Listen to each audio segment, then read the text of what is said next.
I do not start with those grown people's books. They're boring and long. And they don't have a lot of pictures. So I start with children's books. Even a children's encyclopedia. I start with children. Why?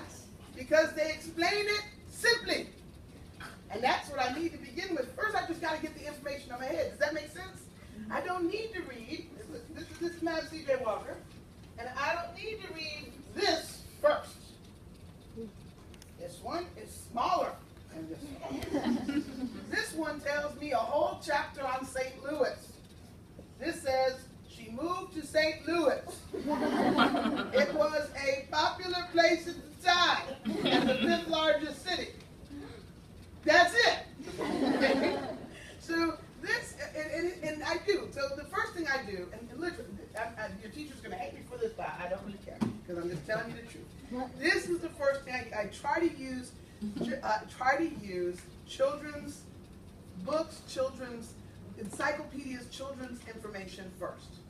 I do that. So I can read it quickly and get an overview. Then, after, I'm just going to tell you exactly what I do, and then I'm going to answer his question as we go along.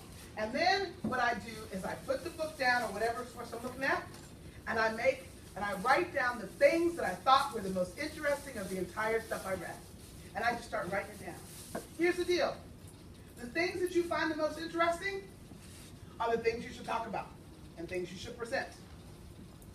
Because that's what you will do the most work on, honestly, truthfully. And that's going to be what you want to share from that particular person, events, organizations, etc. So I write down all the things I think are interesting, things I think that are important that